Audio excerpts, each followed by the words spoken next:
All right, now, also very big news in Bellator, Bjorn Rebney being outed of the company and Scott Coker coming in. Do you have any opinion on Scott Coker, and what did you think when you first heard he was coming in? When I first heard it, it was, obviously it was a shock because, you took two guys, Tim Danaher and Bjorn Rebney, who founded this company in 2008, brought it to the level that it is, and all of a sudden they were being replaced, but they were being replaced by a very good guy, a guy with a good reputation, the kind of guy that fighters like, a kind of guy that has a good reputation of taking care of guys and being fair and really building an organization like he did with Strikeforce. Strikeforce was a very, very large, successful company when they got acquired by the UFC, and Scott Coker built that, and he built that with hard work and I think being fair and really taking care of guys. So as a fighter, you always want that kind of guy as the head of your organization, the kind of guy who wants to take care of you and make sure you're making sure you're taken care of in every aspect. So I'm excited about the future of my career, the future of Bellator, and we'll see what happens.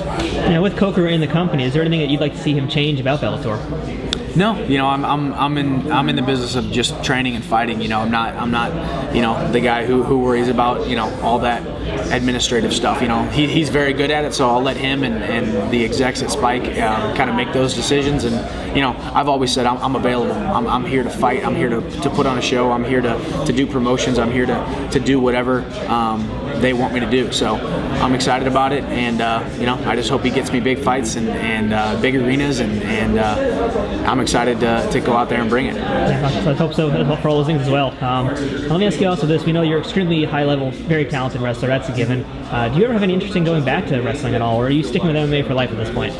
I think it's definitely MMA for life at this point. I know Aegon has their wrestling shows that they're doing, and they're paying guys. I'd love to get involved with that. But when it comes to amateur wrestling, I'm so far removed from it now that when I go back to Mizzou and I mix it up with those guys, it's a different level of intensity. I was a good wrestler back in 2005 through 2009 when I wrestled in college, but now I'm a good wrestler for MMA, but not a good college wrestler anymore. Those guys, in my mind, are the best athletes in the world. They push their bodies harder than anybody else. The discipline that they have and just the cardio that they have to be able to do what they do for 9 months straight is crazy. So I'm definitely a lifer, when it comes to fighting, and I won't go back to wrestling. But I'd love to get, mix it up in the Aegon if Bellator lets me and wrestle a high-level wrestler and go out there and get in his face and I'm going to show up in shape and try to break somebody.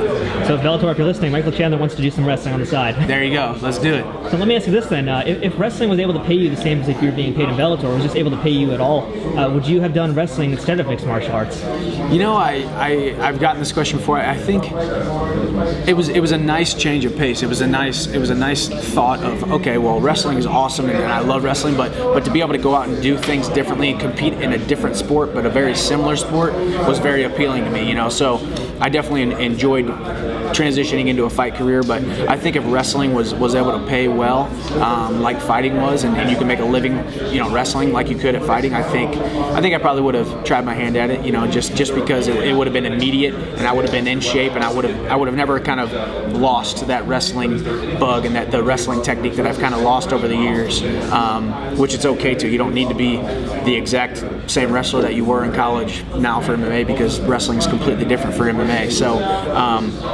it's an interesting question because I don't know exactly what I would do, but I would love to be able to wrestle and get paid for it. And now, last thing, and forgive my ignorance here in this, but do you have a nickname in fighting? Because I don't know if I've ever heard a nickname for you. I don't. No, I've been trying to keep it just Michael Chandler, but eventually something might stick. I guess you don't really get to choose your nicknames, the nickname that you get all the time, but I'd like to just keep it Michael Chandler for now. All right. Well, for now, this is just Michael Chandler, and thank you very much for your time today, Mike. Thank you, guys. Appreciate it.